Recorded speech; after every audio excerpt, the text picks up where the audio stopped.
Hello everyone, welcome you all to GS exams cracker. तो क्या आप भी एसएससी सीजीएल 2025 क्लियर करना चाहते हैं इसी साल? तो ये क्लास भाई आप लोगों के लिए है। और इस क्लास में हम क्या करने वाले हैं, तो 25 जीके जीएस के मोस्ट इंपॉर्टेंट क्वेश्चंस करेंगे। और इनमें से ज़्यादातर जो क्वेश्चंस हैं वो एसएससी में 2 से 3 बार पूछे जा चुके हैं। तो ये सभी क्वेश्चन इंपॉर्टेंट हैं आपके लिए। हमारा टारगेट है 1000 MCQs। तो क्लास 6 है ये। इससे पहले 5 क्लासेज आ चुकी हैं, अगर आपने वो नहीं देखी हैं तो वो भी देख लें, लिंक डिस्क्रिप्शन में है। पीडीएफ आपको मिलेगी टेलीग्राम चैनल पे, इसी नाम से टेलीग्राम चैनल है, लिंक उसका भी मैं डिस्क्रिप्शन में दे दूंगा। ठीक है भाई, तो चलिए स्टार्ट करते हैं अपना पहला क्वेश्चन। तो चैनल अगर सब्सक्राइब नहीं किया है तो सब्सक्राइब कर लें आने वाली क्लासेस के लिए। तो पहला क्वेश्चन क्या कह रहा है हमारा, देखो भाई, हिंदी इंग्लिश दोनों में रहेगा। आप मेरे साथ खुद से ट्राई करिए क्वेश्चंस को लगाने का, हम इसे मॉक टेस्ट की तरह करेंगे बिल्कुल। ठीक है, आप इसे मॉक टेस्ट की तरह लगाइए और अपना स्कोर जो है लास्ट में ज़रूर बताना है आपको। तो आपको कुछ सेकंड का टाइम मिलेगा, 5 सेकंड का, बीच में आप उसी बीच अपने आंसर्स ज़रूर जो है कमेंट सेक्शन में ज़रूर दें। तो पहला क्वेश्चन है, who among the following was appointed as chief economic advisor to the Indian government in 2022? तो निम्नलिखित में से किसे 2022 में भारत सरकार का मुख्य आर्थिक सलाहकार सीईए जो है नियुक्त किया गया था? तो ये आपको बताना है। आपके पास 5 सेकंड का टाइम है भाई, ट्राई करिए आप इस क्वेश्चन को। तो इसका जो आंसर है भाई वो है, बताओ, वेंकट रमन अनंत नागेश्वरन। तो ये चीफ इकोनॉमिक एडवाइज़र हैं 2022 से जो है इंडियन गवर्नमेंट में। ठीक है, तो ये याद रखना है भैया आपको, अभी भी करंट में ये है। तो आपसे पूछा जा सकता है क्योंकि 2 से 3 साल के जो है करंट अफेयर्स पूछता है एसएससी।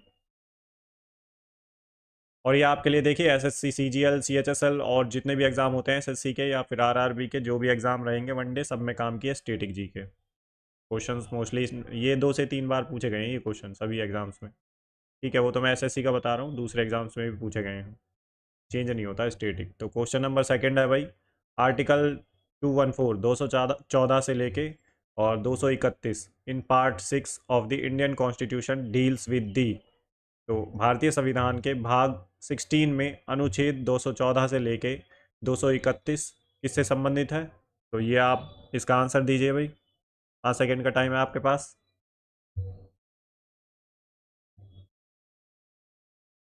तो इसका जो आंसर है भाई वो है high courts. Option A is the right answer. तो जो है स्टेट में आते हैं ये, स्टेट पार्ट 6 के अंदर जो है, और चैप्टर चैप्टर है 5। ठीक है, पार्ट 6 के अंदर चैप्टर 5 में आते हैं हाई कोर्ट्स, और आर्टिकल्स आपको ध्यान रखने हैं 214 से लेकर 231। और 226 जो है, किसी के अगर फंडामेंटल राइट्स ब्रीच हो जाते हैं तो वो सीधा जो है हाई कोर्ट भी जा सकता है। ठीक है, और अगर सुप्रीम कोर्ट में किस आर्टिकल के अंदर जाएगा, अगर सुप्रीम कोर्ट जाएगा तो आर्टिकल 32 के अंदर सुप्रीम कोर्ट जा सकता है सीधा, अगर किसी के फंडामेंटल राइट्स ब्रीच होते हैं तो रिट इशू करते हैं ये, रिट इशू करते हैं सुप्रीम कोर्ट और हाई कोर्ट, अगर किसी के फंडामेंटल राइट्स ब्रीच हो रहे हैं तो। ठीक है भाई, तो option first is the right answer. Next question देख लेते हैं क्या है हमारा। तो which of the following ministries launched the PM Daksh scheme? तो निम्नलिखित में से किस मंत्रालय ने पीएम दक्ष योजना शुरू की? तो इसका आंसर दीजिए भाई आप।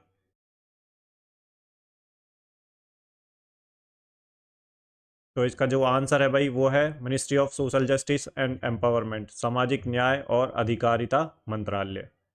तो ये पीएम दक्ष स्कीम क्या है भाई, तो इस स्कीम में क्या है, स्किल जो है प्रोवाइड की जाएगी ताकि लोगों को एम्प्लॉयबल बनाया जा सके, उन्हें एम्प्लॉयमेंट मिल सके। और ये एससी एसटी या वीकर सेक्शंस के लिए हैं ये। ठीक है, एससी एसटी या ओबीसी, जो पुअरर सेक्शन है उनके लिए बनाई है ये scheme, PM Daksh scheme. Skill दी जाएगी इसमें और जिससे कि एम्प्लॉयमेंट मिल सके लोगों को। ठीक है, ये इस स्कीम का काम है। और मिनिस्ट्री है सोशल जस्टिस एंड एम्पावरमेंट।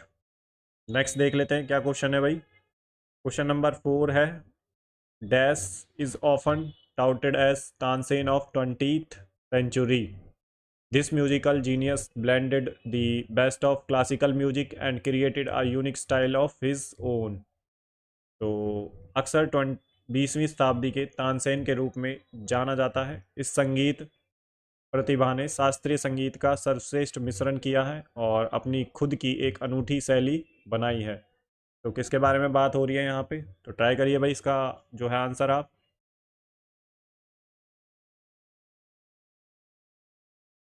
तो इसका जो आंसर है भाई वो है बड़े गुलाम अली खान। तो option second is the right answer, बड़े गुलाम अली खान। तो इनके बारे में थोड़ा देख लेते हैं क्या है। तो he was Hindustani classical musician composer who was known for his mastery of the sarod in Maihar gharana tradition. तो माहिर घराना से इनका संबंध है, बाकी ये सरोद से जो इंस्ट्रूमेंट है वो भी एसोसिएटेड है उससे, और हिंदुस्तानी क्लासिकल म्यूजिक। तो ये तीन चीज़ें आपको याद रखनी है, एक तो हिंदुस्तानी क्लासिकल म्यूजिक और इंस्ट्रूमेंट और किस घराने से हैं। तो ये याद रखना है भैया आपको, ठीक है। हिंदी में दे रखा है, या आप एक बार पढ़ सकते हैं। नेक्स्ट क्वेश्चन देख लेते हैं भाई हमारा क्या है। तो how many ICC world cups has India वोन इन ओडीआई। तो भारत ने वनडे में कितने आईसीसी विश्व कप जीते हैं? तो ये आपको बताना है, ये तो भाई सबको ही पता होना चाहिए ये क्वेश्चन। तो ये है भाई आपका दो। तो दो वर्ल्ड कप जीते हैं इंडिया ने, जो ओडीआई वर्ल्ड कप हैं, आईसीसी वर्ल्ड कप।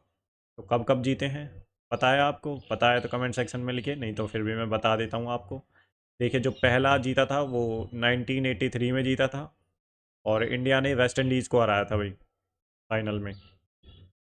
उसके बाद जो सेकंड ओडीआई जो जीता है इंडिया ने वर्ल्ड कप, वो श्रीलंका के अगेंस्ट जीता है 2011 में।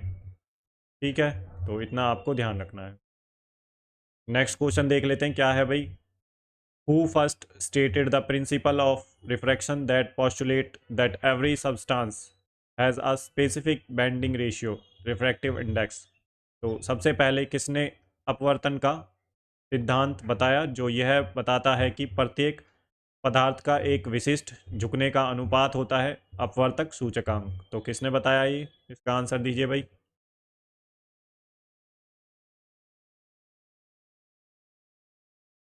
तो इसका आंसर है भाई Willebrord Snellius. Option third is the right answer.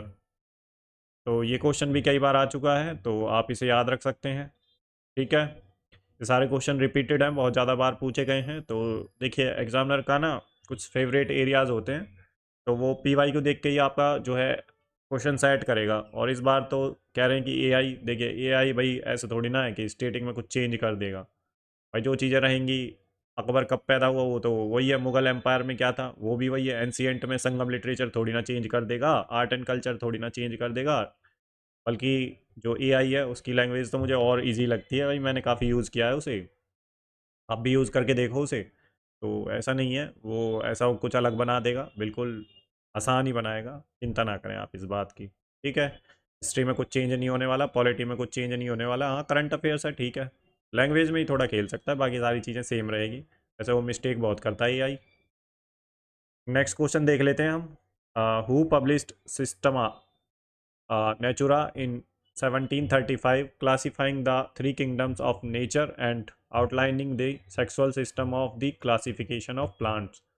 तो 1735 में सिस्टेमा नेचुरा को किसने प्रकाशित किया, जिसमें प्रकृति के तीन राज्यों को, किंगडम्स को वर्गीकृत किया गया है, और पौधों के वर्गीकरण के लिए यौन प्रणाली की रूपरेखा तैयार की गई। तो आंसर दीजिए भाई, इसका क्या है? 5 सेकंड का आपके लिए टाइम है, 5 सेकंड्स। तो इसका आंसर है भाई Carolus Linnaeus. Option fourth is the right answer. याद रखना है, ये भी पूछा गया है भाई कई बार।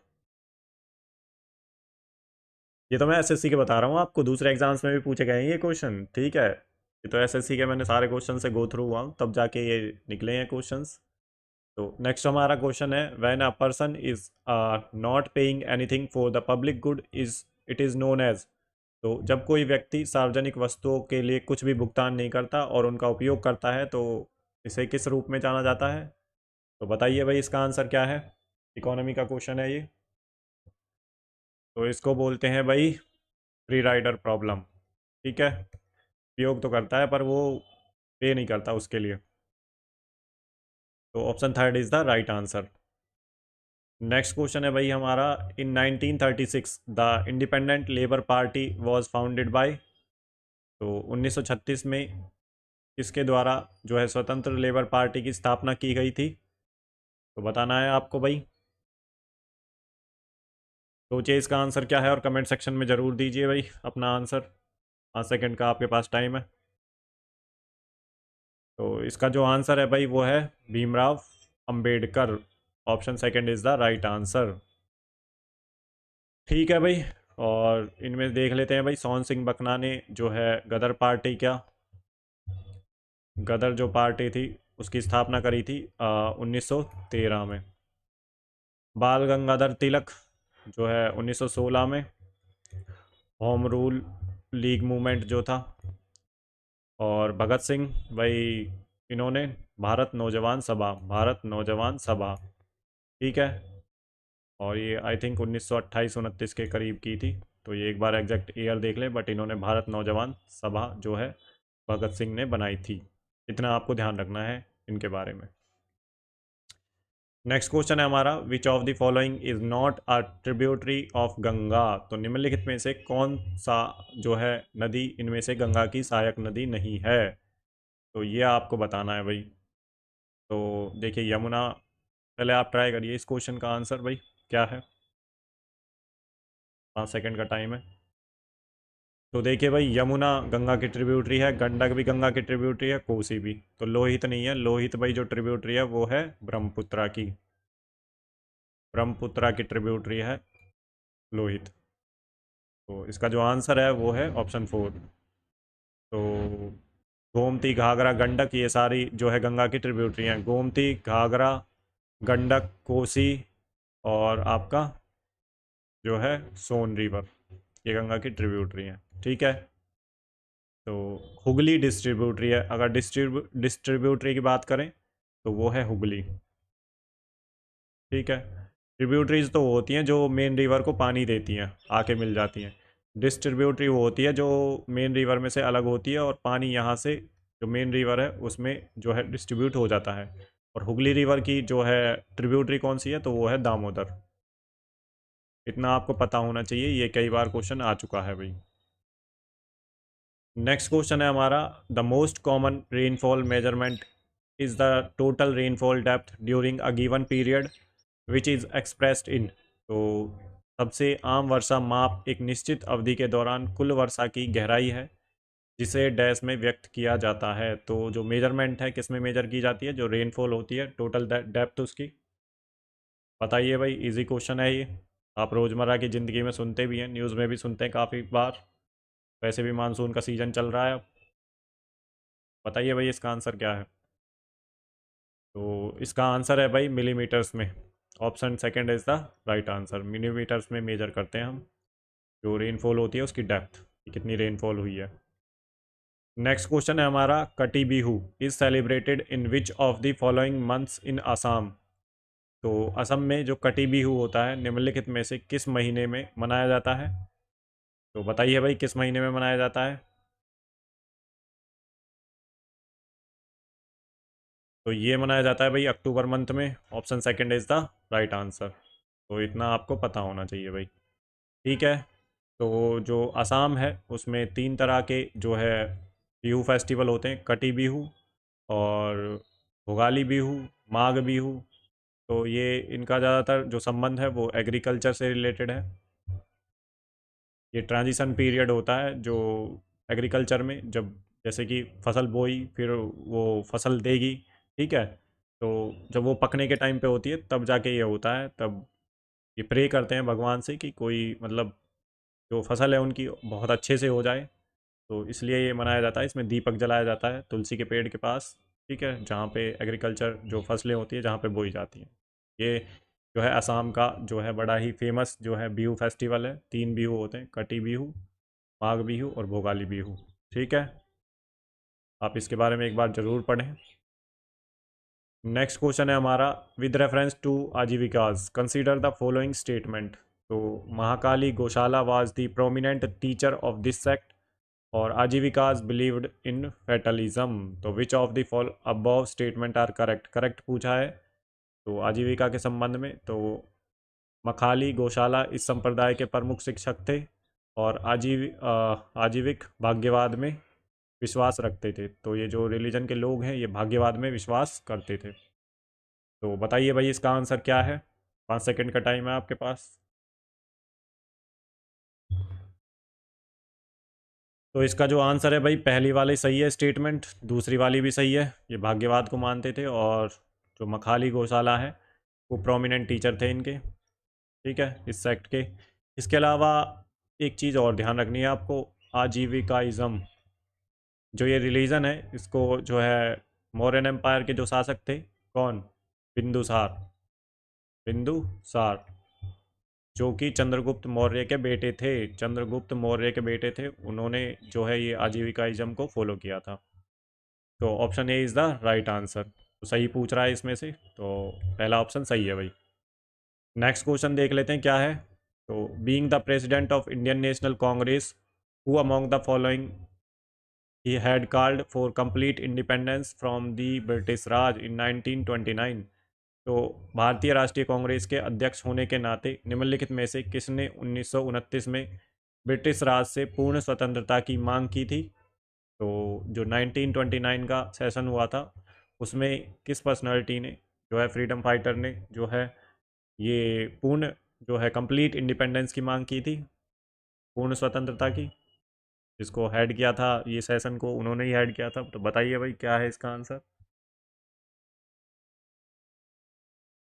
तो इसका जो आंसर है वो है जवाहरलाल नेहरू। तो लाहौर में ये सेशन हुआ था 1929 में, और इस सेशन को हेड भी जो है जवाहरलाल नेहरू ने किया था।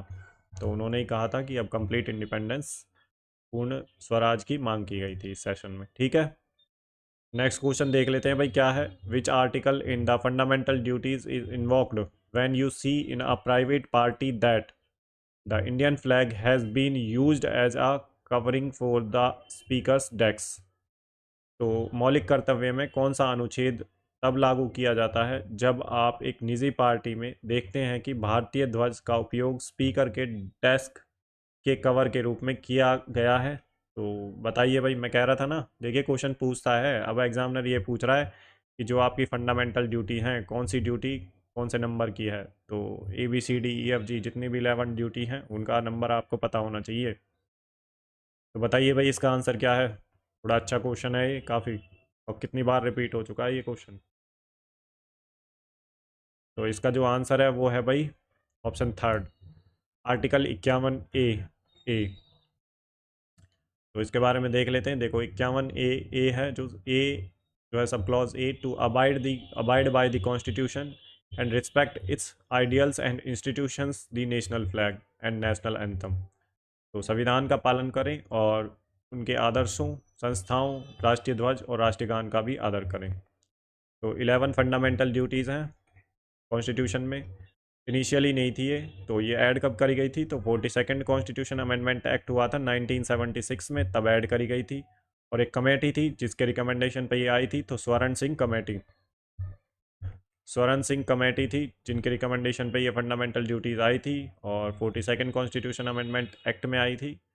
और 11th वाली जो फंडामेंटल ड्यूटी है वो ऐड करी गई थी 86th कॉन्स्टिट्यूशन अमेंडमेंट एक्ट 2002 में, एजुकेशन से रिलेटेड है, ठीक है। ये चीज़ें आपको याद रखनी है भाई। नेक्स्ट क्वेश्चन देख लेते हैं क्या है। तो which famous experiment was done by Michael Faraday in 1831। तो 1831 में माइकल फेराडे द्वारा कौन सा प्रसिद्ध प्रयोग किया गया था, तो ये आपको बताना है भाई। दीजिए इसका आंसर दीजिए भाई कमेंट सेक्शन में।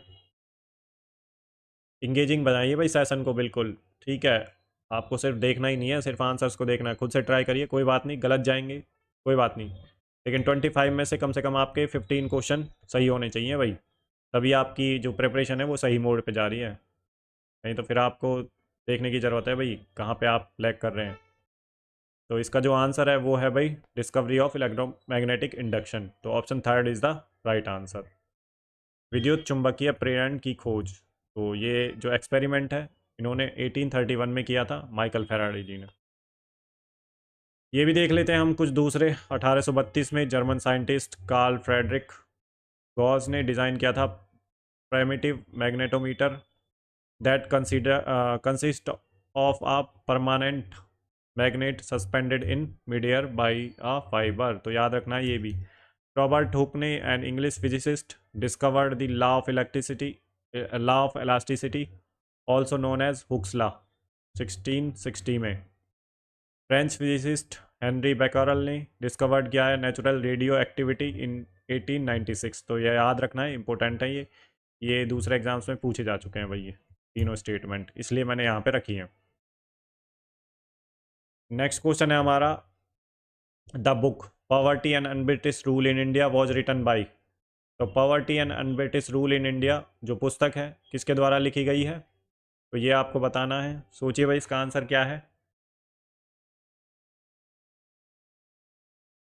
तो ये लिखी गई है भाई दादा भाई नौरोजी के द्वारा। तो option second is the right answer. ठीक है भाई, अब देख लेते हैं दादा भाई नौरोजी के बारे में। तो दादा भाई नौरोजी ने 1867 में लंदन में ईस्ट इंडिया एसोसिएशन की स्थापना की। क्वेश्चन पूछा गया है कई बार।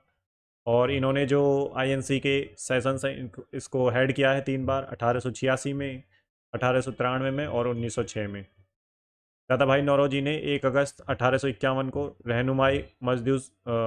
रहनुमाई जो है मजदयासन सभा की स्थापना करी। ये भी इम्पोर्टेंट है, तीनों क्वेश्चन पूछे गए हैं। उन्होंने एक गुजराती जो है वास्तविक फोर्टनाइट पब्लिकेशन रस्त गुफ्तार जो है लॉन्च किया। तो ये भी इम्पोर्टेंट है भाई, रस्त गुफ्तार किसकी है, तो ये गुजराती फोर्टनाइट पब्लिकेशन है जो कि इन्होंने ही पब्लिश किया है। Truth teller. लाला लाजपत राय 1920 में, Rai was elected as a president of INC at the special session Calcutta में जो हुआ था। ये भी इंपॉर्टेंट है, सारे इंपॉर्टेंट हैं, ये क्वेश्चंस पूछे गए हैं। Lala Lajpat Rai also authored several books including Young India, England's डेब्ट to India, story of my deportation and unhappy India. तो ये इनकी बुक हैं। Bipin Chandra Pal important publication Vande Mataram daily और New Delhi weekly journal and Hindu review. तो ये मंथली है। तो ये सारे पॉइंट इंपॉर्टेंट हैं, किसी ना किसी एग्जाम में पूछे गए हैं 2 से 3 बार और मोस्टली रिपीटेड हैं ये, इनके बारे में पता ही होना चाहिए भाई आपको। नेक्स्ट जो क्वेश्चन है, who reconciled Dalton's atomic hypothesis with Gay Lussac results on the combination of volume in 1811। तो 1811 में संस्करणों के संयोजन पर गेर लुसाक के परिणामों के साथ डाल्टन की परमाणु परिकल्पना को किसने समेटा। तो ये आपको बताना है भाई, इसका आंसर दीजिए आप कमेंट सेक्शन में। तो ये है भाई अमीडियो आवोगाद्रो। तो याद रखना है भाई आपको इनके बारे में। और the number of units in 1 mole of any substance is called Avogadro's number, और Avogadro's constant it is equal to 6.022 14085 7 × 10⁻23। The unit can be atom, molecules, ions और electrons depending on the substance and the reaction. तो इतना आपको पता होना चाहिए भाई। Next question है, who was the chief coordinator for G20 summit hosted by India. तो भारत द्वारा आयोजित G20 शिखर सम्मेलन के मुख्य जो समन्वयक थे कौन थे। तो चीफ कोऑर्डिनेटर बताना है आपको, बताइए भाई इसका आंसर क्या है। तो इसका जो आंसर है वो है भाई हर्षवर्धन श्रृंगला। तो option 4 is the right answer. और इंडिया ने होस्ट की थी 18th G20 summit new Delhi Bharat Mandapam में, न्यू दिल्ली भारत मंडपम। ठीक है। तो और ये जो है 18 समिट थी G20 न्यू दिल्ली भारत मंडप, इतना याद रखना है।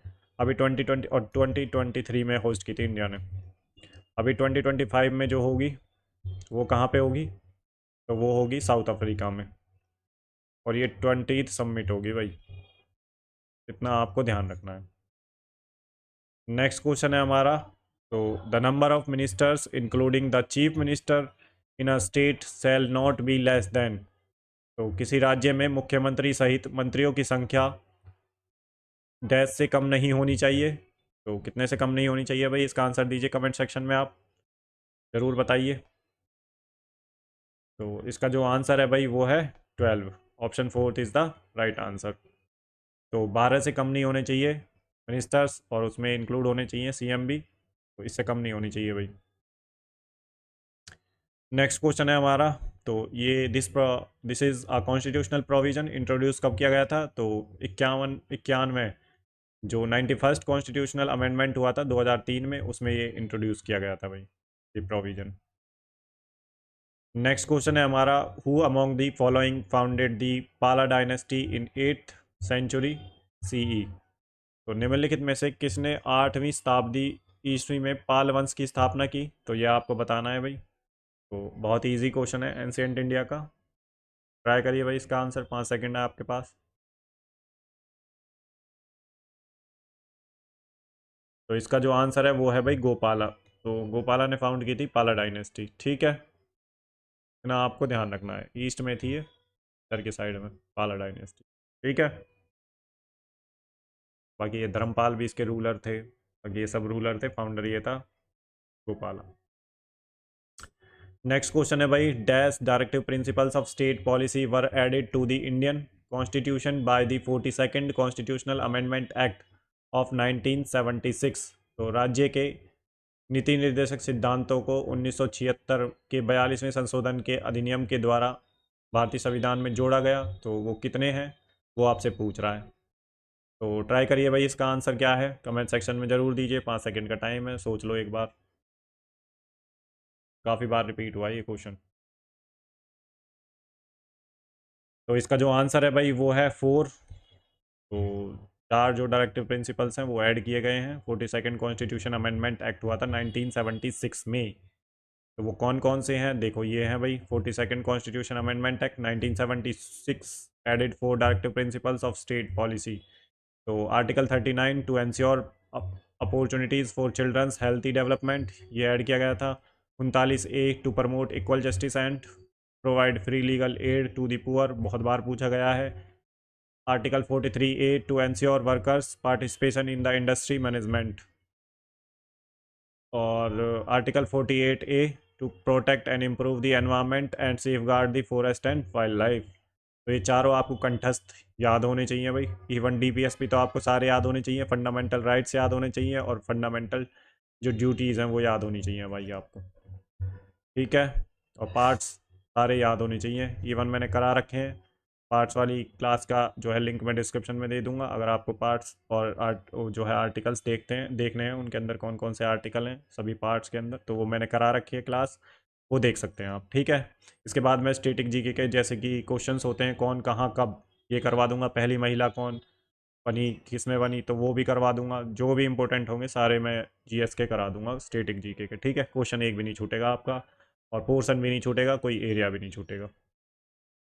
नेक्स्ट क्वेश्चन देख लेते हैं, who published the logistic equation model of population growth in 1838।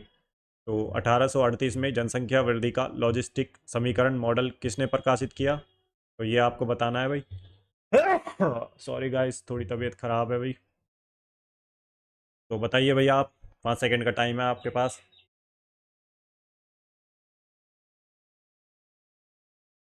तो इसका जो आंसर है भाई वो है पियरे फ्रांसवा वेरहल्स। तो option third is the right answer. Pronunciation भाई मेरी थोड़ी गलत भी हो सकती है, बाकी आप अपने हिसाब से देख लें, याद रखना है आपको ये, ठीक है। Logistic equation model population growth. तो नेक्स्ट क्वेश्चन देख लेते हैं क्या है भाई। तो नेक्स्ट क्वेश्चन है हमारा 25th, the ICAR sugar cane breeding institute is located at. तो ICAR गन्ना प्रजनन जो है संस्थान कहाँ स्थित है, तो ये आपको बताना है, इसका आंसर बताइए भाई क्या है। Indian council of agriculture research है इसका फुल फॉर्म भाई, ICAR के Indian council of agriculture research. तो इसका जो आंसर है वो कोयम्बटूर में है भाई। तो ये है इसका answer, option second is the right answer, ठीक है। तो यहाँ पे देखिए भाई हमारे जो है 25 क्वेश्चन कंप्लीट होते हैं। तो आपको कितने आपके जो है क्वेश्चन सही गए हैं, कितने आंसर सही हुए हैं, नीचे कमेंट सेक्शन में ज़रूर लिखें और बताएं।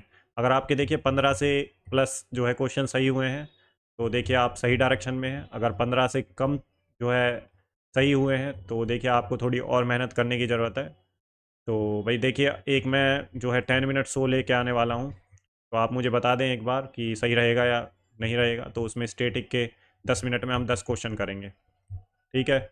उसमें आप ही करोगे, जैसे मॉक टेस्ट की तरह हम इसे लगा रहे हैं उसे भी ऐसे ही लगाएंगे। 5 सेकंड का टाइम होगा आपके पास और 10 मिनट में हम 10 क्वेश्चन निपटा लेंगे डेली। बाकी आप कमेंट सेक्शन में बता सकते हैं वो सही रहेगा या नहीं रहेगा। जैसे ही आपका रिस्पॉन्स होगा उसी हिसाब से हम आगे बढ़ेंगे भाई। और अगर आप ऐसे ही डेली एसएससी सीजीएल 2025 के पीवाईक्यू और जीएस के क्वेश्चंस, जीके जीएस के क्वेश्चंस पढ़ना चाहते हो तो भाई चैनल को सब्सक्राइब करो, बेल आइकन को दबाओ और भाई टेलीग्राम ज्वाइन कर लो फ्री पीडीएफ्स के लिए, ठीक है।